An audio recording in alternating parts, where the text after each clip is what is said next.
Hey, it's Kim from HubKoin, and today we're going to talk about stablecoins. Cryptocurrency is a big world and there's a lot to dive into. One of the things that's important to know when you're learning about cryptocurrency is that not all currencies are the same.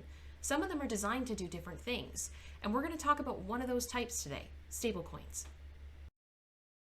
Investopedia defines stablecoins as a class of cryptocurrencies that attempt to offer price stability by being backed by a reserve asset. Now, a reserve asset can be anything from a fiat currency like the US dollar to something like oil or gold, or even another cryptocurrency. Harvard Business Review stated that stablecoins have the potential to play an important, if yet to be defined, role in the future of global finance. They could even become the backbone for payments and financial services. Stablecoins are growing in popularity as it seems they offer the best of both worlds in currency. It's faster, cheaper, and more secure. It's also less volatile than other cryptocurrencies, but it's important to really understand them before you decide to invest. Stablecoins make various financial processes faster. It has lower fees than credit cards, it's transparent because the transactions can be viewed on the blockchain, and it's programmable, or it can be changed to fit specific needs. There's really no other kind of currency like it. To be able to talk about stablecoins, we're going to have to introduce some new financial terms. Don't worry, we're going to go through them one step at a time.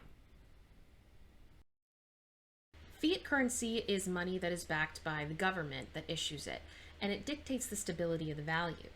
The US dollar, the Canadian dollar, the British pound, these are all fiat currencies. But fiat currencies are also controlled by banks. Stablecoins try to be an alternative to fiat currency. They also try to be an alternative to the well-known cryptocurrencies like Bitcoin or Ethereum. The price of those cryptos can change fairly regularly, while stablecoin prices do not. If you're having trouble understanding the difference between fiat currency and cryptocurrency, please check out our video, What is Cryptocurrency? It's 10 minutes and it explains the differences. I'll put a link in the description. There are three types of stablecoins: Fiat-collateralized stablecoin, Crypto-Collateralized stablecoin, and Non-Collateralized stablecoins. We're going to explain all of them today. The first type is Fiat-collateralized stablecoins. They maintain a currency reserve, for example, the US dollar. So this reserve is collateral. So for every coin available in the market, there is a US dollar in reserve. Other precious metals, currencies, and even commodities like oil can also be collateral, but the norm is dollar reserves.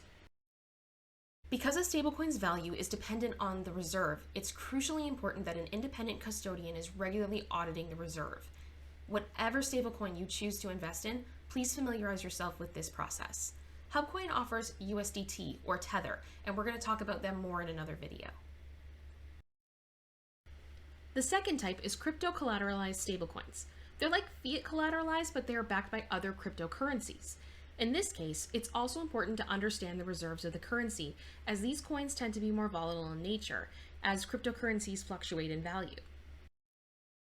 The last type is non-collateralized stablecoin. Unlike the other types, they don't use a reserve, but they include a working mechanism of sorts that's similar to that of a central bank, so it can retain a stable price. Stablecoins have a $130 billion market. Because of this, it has been under scrutiny by regulators. In October of last year, the International Organization of Security Commissions pushed for stablecoins to be regulated. We've also seen a rise in politicians asking for more audits of stablecoin issuers. This is barely scratching the surface of what stablecoins have to offer, and as we break down more currencies, we're going to get into more detail of the specific kinds that are available. It's important to remember that stablecoins could become a massive player in global finance, and we at HubKoin are so excited to see how they will evolve and where they'll take us next. That's it. We're done. We've explained stablecoins. I really appreciate your time, and if you liked this video, feel free to give it a like. You can also subscribe to our channel so you can check out our other videos and get more crypto info. Thanks for sticking through to the end, and as always, remember, we're all learning together. Thanks. Bye.